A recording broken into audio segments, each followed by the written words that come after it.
যদি খুব সহজ করে বলি, এই স্কিমটা আসলে একটা বিশেষ ধরনের সরকারি গুল্লক। মানে এখানে যে টাকাটা রাখা হয় সেটা সরাসরি ভারত সরকারের কাছে জমা থাকে। আর ঠিক এই কারণেই এটা দেশের সবচেয়ে নিরাপদ বিনিয়োগের জায়গাগুলোর মধ্যে একটা। বেশ, তাহলে অন্যান্য যেসব বিনিয়োগের উপায় আছে সেগুলো থেকে এই সরকারি গুল্লক ঠিক কতটা আলাদা? চলুন এর মূল ব্যাপারগুলো একটু খতিয়ে দেখি। দেখুন, এখানেই কিন্তু এই স্কিমটার আসল আকর্ষণ। একদিকে এটা যে কোনো সাধারণ ফিক্সড ডিপোজিটের চেয়ে বেশি সুদ দিচ্ছে, যেটা এখনকার হিসাবে 8.2%। আবার অন্যদিকে মিউচুয়াল ফান্ডের মতো বাজার ওঠানামার কোনো ঝুঁকিও নেই, কারণ মূল টাকাটা এখানে 100% সুরক্ষিত। নিরাপত্তা আর ভালো রিটার্নের কথা তো বোঝা গেল, কিন্তু এই স্কিমে টাকা রাখার নিয়মকানুনগুলো কি কি?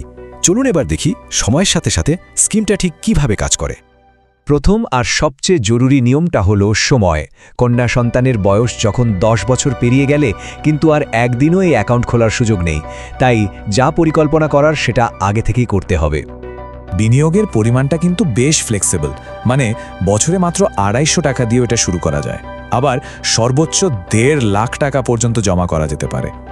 এর ফলে বিভিন্ন আয়ের পরিবার নিজেদের সুবিধামতো বিনিয়োগ করতে পারে।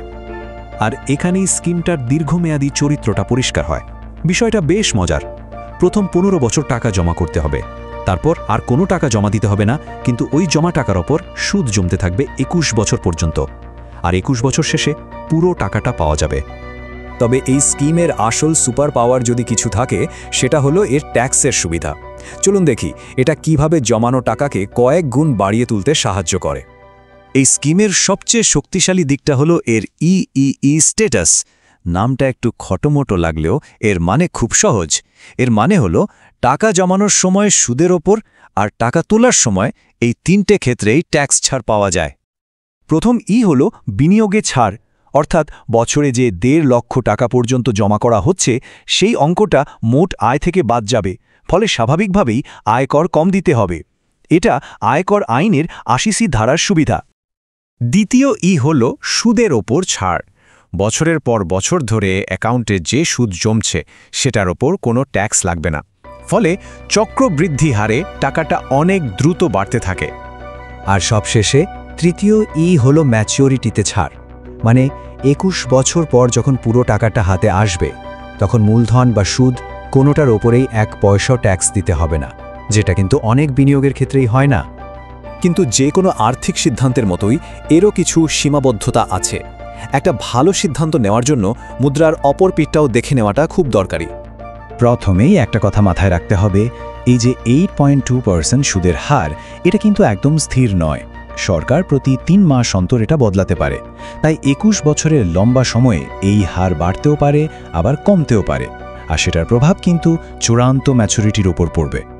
এই পিগি ব্যাংকটা কিন্তু বেশ শক্ত করে তালা দেওয়া, মানে জমানো টাকার ওপর কোনো লোন নেওয়া যাবে না।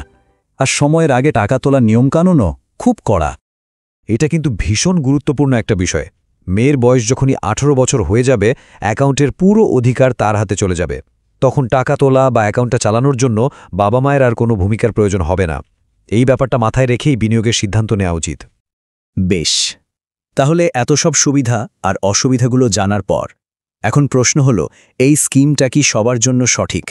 কিভাবে বোঝা যাবে? একটু ভেবে দেখুন, যদি কোনো বাচ্চার জন্মের পরপরই অ্যাকাউন্টটা খোলা হয়, তাহলে টাকাটা ঠিক 21-22 বছর বয়সে ম্যাচিওর হবে, যেটা তার উচ্চশিক্ষা বা কেরিয়ারের শুরুর জন্য একদম আদর্শ সময়। কিন্তু যদি 10 বছর বয়সে খোলা হয়, তাহলে টাকাটা ম্যাচিওর হবে 31 বছর বয়সে, যখন হয়তো সেই প্রয়োজনটা আর থাকবেই না। সুতরাং শেষ প্রশ্নটা সুদের হার বা ট্যাক্স ছাড় নিয়ে নয়। আসল প্রশ্নটা হলো, এই সরকারি গুল্লকের যে 21 বছরের লম্বা যাত্রা, সেটা কি কোনো নির্দিষ্ট পরিবারের আর্থিক লক্ষ্যগুলোর সাথে খাপ খাচ্ছে? উত্তরটা কিন্তু প্রত্যেকের ব্যক্তিগত আর্থিক পরিকল্পনার মধ্যেই লুকিয়ে আছে।